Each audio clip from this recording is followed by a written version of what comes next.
Beleza, galerinha, do oitavo ano. Primeiramente, né, bom dia, boa tarde, boa noite.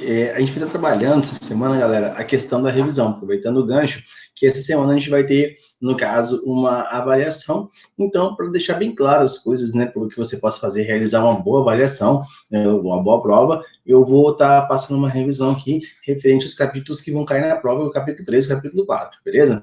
Então, qualquer tipo de dúvida, só lembrando que eu vou estar disponibilizando sempre o meu e-mail, galera, institucional, ou seja, que você consegue entrar em contato comigo e eu vou te responder o mais rápido possível, beleza? Bem, vamos lá. Na semana 5, a gente enviou para vocês uma lista de atividades para serem feitas em casa, ok? Então, baseado nessa lista de exercício, eu vou estar trabalhando com vocês agora para que a gente possa corrigir, né, falando sobre a questão da independência dos Estados Unidos e da Revolução Francesa, beleza? Não obrigatoriamente a gente vai falar nessa mesma linha, mas eu vou, né, da questão de ordem, mas eu vou trabalhar com vocês, né? Bom, primeira questão da questão para ser corrigido desse questionário da semana 5, tá? Você pode estar falando, mas por que você deixou para corrigir agora, né? Não em cima da hora, mas porque para deixar mais fresca na sua cabeça, na sua memória, a questão da aula que você vai estar tendo para que você possa realizar uma boa prova, beleza?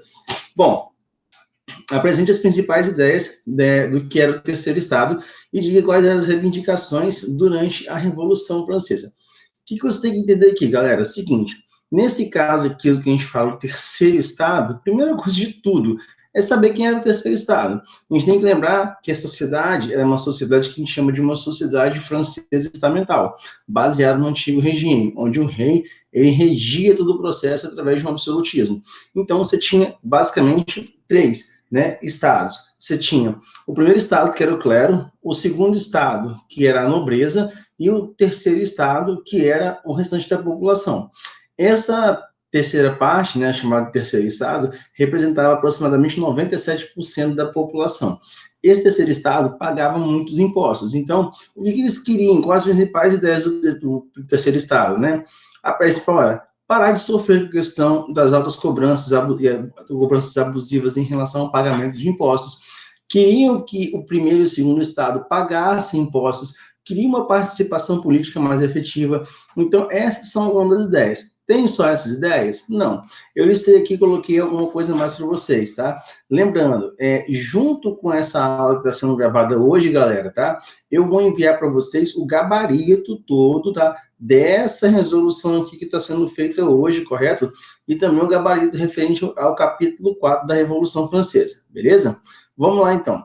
O que eu esperava que você dissesse para mim, né? Que o terceiro estado era um grupo social mais explorado na sociedade francesa, composto por burgueses e camponeses, ou seja, aqui não fala, mas você pode enfatizar também, caso você queira, 97% da população que pagavam impostos, eles queriam ter uma participação política, diminuição dos impostos e melhores condições de vida, uma vez que eles eram muito explorados tanto pelo primeiro quanto pelo segundo estado, galera. Então, eles queriam também melhoria nos salários, porque os salários eram baixíssimos, e principalmente tirar o rei do poder. Por quê? Eles queriam acabar com uma prática que a gente chama prática do antigo regime, onde a monarquia é uma monarquia absolutista, é uma monarquia que ela é muito arcaica, ela é muito velha, e ela merece, com certeza, ser substituída para as questões democráticas. Lembramos que o que vai permear tanto a independência dos Estados Unidos quanto à Revolução Francesa é uma coisa essencial chamada iluminismo.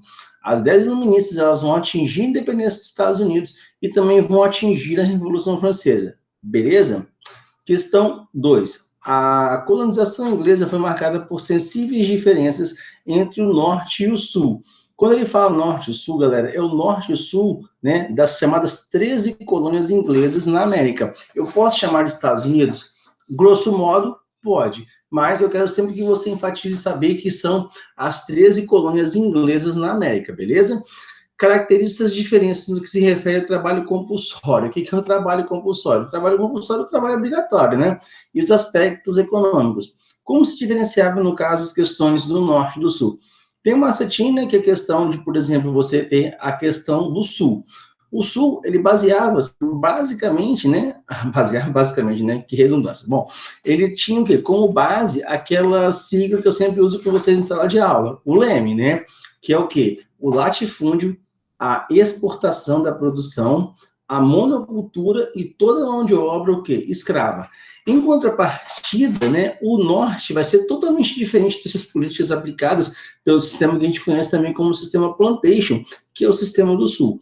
O sistema do norte, ele vai ser baseado, ao invés de você ter, por exemplo, latifúndio, igual você tem no sul, no norte você vai ter minifúndios. Toda a produção do norte é voltada para atendimento do mercado interno das 13 colônias inglesas, tá? Eles não têm monocultura, eles têm policultura no norte, eles produzem vários tipos de alimento, tá? E o quarto, no caso, que seria a mão de obra, eles têm a mão de obra no norte livre ou assalariada. Em alguns livros também vocês podem encontrar a questão de eles terem e falarem com vocês em relação da mão de obra familiar, que é a mão de obra livre ou assalariada.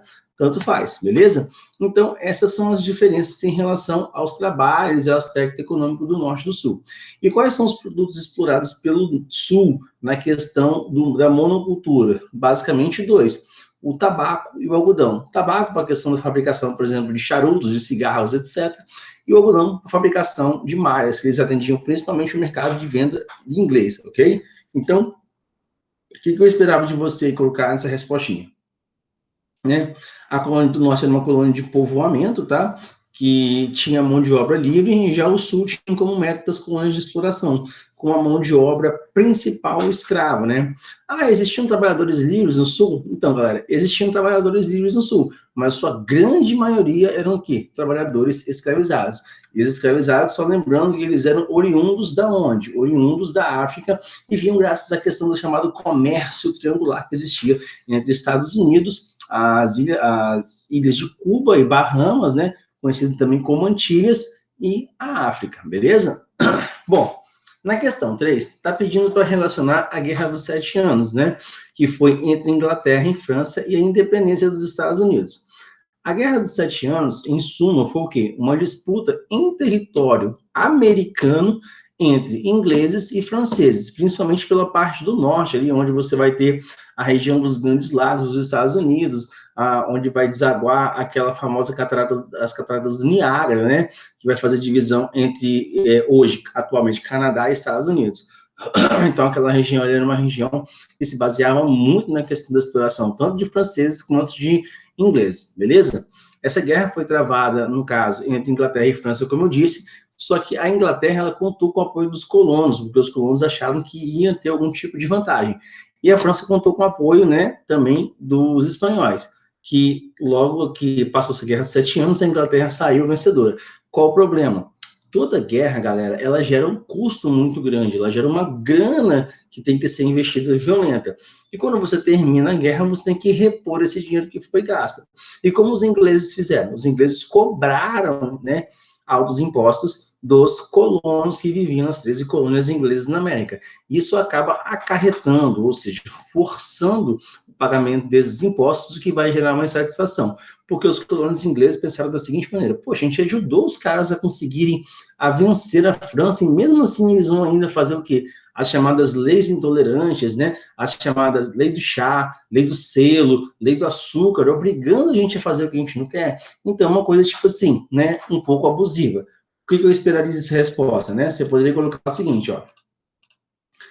Após a Guerra dos 7 Anos, a Inglaterra saiu vitoriosa, mas em crise econômica, como eu disse, porque gastou muito, observando que a sua colônia na América do Norte era uma região próspera, graças àquele que eu falei em sala de aula com vocês, chamada negligência salutar, passou a se preocupar como ela aproveitava suas riquezas, deixando a negligência salutar de lado, passou a desenvolver uma série de impostos para que ela arrecadasse mais recursos dessas terras. Ou seja, a Inglaterra vai forçar os colonos a pagar mais impostos. Cara, você não precisa ser uma pessoa, né, assim, um super, hiper, mega gênio, porque eu sei que você é também, mas você não precisa ser muito, assim, né, desatentado no mundo para saber o seguinte: se aumenta os impostos, você vai ficar feliz ou triste? É só essa perguntinha básica. Qualquer aumento de impostos, é claro que você vai ficar o quê? Insatisfeito. E aí isso aconteceu, por exemplo, também com os colonos naquele momento, beleza? Na questão 4, né, a gente tem o seguinte: um panfletinho publicado em 1789, ano que começou o processo da Revolução Francesa, afirmava o seguinte: devemos formular 3 perguntas. O que é o terceiro Estado? Tudo. O que ele tem sido para o sistema político? Nada. O que pede ele? Algo ser alguma coisa, né? Foi citado por Leon Huberman, né? Na História da Riqueza do Homem, em 1979. O que quer dizer isso, né? O terceiro Estado, ele era o que carregava todo mundo nas costas, ou seja, ele carregava o primeiro e o segundo Estado, e representava aproximadamente 3% da população. Como assim carregava? Era essa galera do terceiro Estado que pagava impostos. Se essa galera do terceiro Estado paga impostos, eles subentendem que eles também têm o direito da participação política, direitos a melhores salários, a melhores condições de vida, não ficar bancando apenas duas classes sociais que representavam menos aproximadamente 3% da população, tá? Aí está perguntando aqui, explique por que as perguntas e respostas contidas nesse panfleto, né? Bom, que eu esperaria de você? O terceiro Estado era um grupo social pobre que estava buscando por uma participação política e social na economia francesa. Contudo, esse grupo, durante o antigo regime, o que é o antigo regime? O antigo regime é conhecido também como regime absolutista, tá? Não tinha nenhuma autoridade, e menos estava aberto para ações. Como é que eles podem, por exemplo, né, estar reivindicando mudanças? Então, né, infelizmente, essas situações elas têm que acontecer através de quê? De revoltas, através de insatisfações populares, né? Então, é uma coisa muito praticada, por exemplo, inclusive até os dias de hoje, quando qualquer tipo de governo faz o quê? Reprime o desejo da população. Nós temos que entender o seguinte, sempre, em qualquer caso, principalmente nesse caso do processo histórico da Revolução Francesa, que todo poder, ele é de quem? Do povo. E o que é, por exemplo, um rei? O que é, por exemplo, um presidente? Um primeiro-ministro? Esses caras, eles devem ser governantes? Sim, sem problema nenhum, mas eles devem fazer aquilo que o povo quer que eles desejem, né? Tipo, construção de mais hospitais, construção de mais escolas, melhores leis, melhores regras, melhores distribuições de impostos e por aí vai. Porque somos nós, no caso, eles franceses do terceiro Estado, que faziam o quê? Que pagavam grande parte dos impostos, beleza? Questão 5, né? Cite os fatores que levaram ao início da Revolução mobilizada, em especial pela burguesia no território francês, tá? Bom, o que acontece é que a burguesia, ela tinha ganhado um destaque muito grande em relação a ganhos financeiros, então ela queria um papel de destaque também na sociedade. E esse papel de destaque, ele só viria a ser concretizado, só viria a ser realizado caso eles tivessem efetivamente uma participação, principalmente uma participação no governo, né? As crises econômicas, no caso da agricultura, da indústria, das finanças públicas, principalmente com os gastos exacerbados com a França em relação às guerras. A Guerra dos Sete Anos, por exemplo, foi uma situação dessas, né? O terceiro Estado, sobretudo a burguesia, que lucrava muito com a questão da comercialização, influenciado pelas ideias iluministas de uma mudança, né? Uma revolta aristocrática e convoca a Assembleia dos Estados Gerais. Nessa Assembleia dos Estados Gerais, você teria que fazer o quê? Os três estados reunidos. O primeiro estado, que é o clero, o segundo estado, que é a nobreza, e o terceiro estado, que é todo o restante da população, que é a maioria da população, 97%, para decidir os rumos do país. Que rumos de que país? No caso, em evidência aqui, da Revolução Francesa, lógico, claro, evidente, estamos falando da França, beleza? Bom, na questão 6, a conquista colonial resultou de um estabelecimento de com 3 áreas com características diversas na América do Norte. Com relação às chamadas colônias do Sul, é correto afirmar. Cara, colônia do Sul é só você lembrar, né, dos Estados Unidos, né, ou seja, dos ingleses, né, você vai lembrar das 13 colônias inglesas na América, você vai lembrar de quê? Plantation, né, aí você vai lembrar da palavrinha leme. Então, onde você vai vir bater aqui, você vai encontrar isso. Resposta, letra C. Baseavam-se na economia escravista, voltada principalmente para o mercado externo, produção, tá, para o mercado externo, tá, como tabaco e algodão, que são os dois produtos que, inclusive, já falei anteriormente com vocês. Então, questão 6, Mortinha da Silva, filé mignon, né? Questão 7. Em 4 de julho de 1776, as 13 colônias que vieram inicialmente construir os Estados Unidos da América declararam sua independência e justificavam a ruptura do pacto colonial. Em palavras profundamente subversivas para a época, ou seja, né, de contrária à questão das afirmações que estavam sendo realizadas, afirmavam a igualdade dos homens e apregoavam os seus direitos inalienáveis, ou seja, o direito é meu, ninguém pode roubar esse direito de mim. O direito à vida, à liberdade, à busca da felicidade. Afirmavam que o poder dos governos, aos quais cabia a defesa daqueles direitos, derivava dos governos. Esses conceitos revolucionários que ecoaram no iluminismo foram retomados com maior vigor e amplidez 13 anos mais tarde, em 1789, na França, né? Ou seja, do que ele está falando aqui? Ele está falando da questão da influência que houve do iluminismo na independência das 13 colônias inglesas na América, que viria a formar os Estados Unidos, e como 13 anos depois, essas mesmas ideias iluministas, elas amadureceram de tal ponto que elas voltaram, né, pegaram o barquinho e atravessaram o Oceano Atlântico de novo e foram influenciar a Revolução Francesa. Considerando o contexto anterior, né, ou seja, da independência dos Estados Unidos da Revolução Francesa, a alternativa correta, né? C. Tanto os Estados Unidos quanto a França, as teses iluministas sustentavam a luta pelo reconhecimento dos direitos considerados essenciais à dignidade humana. Quando ele fala dessa questão dos direitos da dignidade humana, ele está falando da questão dos direitos inalienáveis, que é meu, ninguém pode roubar. O direito que eu tenho à vida, o direito que eu tenho à liberdade, e principalmente a busca pela felicidade, beleza? Inclusive, esse aqui é o tema de um filme que foi rodado com o ator Will Smith, né, que fala justamente sobre esse tema, né, a busca da felicidade, tá, e da liberdade por ser um cidadão estadunidense. Questão 8.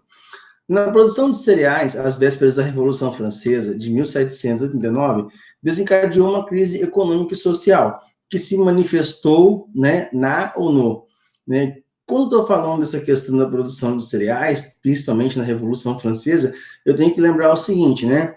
O que estava rolando, né? Uma fome muito grande, né? Se eu tenho uma fome muito grande, eu tenho uma oferta e uma procura. Aí você vai ter que lembrar de Adam Smith, a questão da oferta e da procura. Se eu tenho pouco produto, né, porque grande parte desse produto ele não está sendo produzido graças à crise, eu vou ter a alta no preço dos gêneros alimentícios, como, por exemplo, o principal gênero alimentício francês, que era o trigo nessa época, na redução do mercado consumidor das manufaturas, tá? Porque já que o país estava encontrando um processo de crises constantes, como é o caso da França, e no aumento do desemprego. Por quê?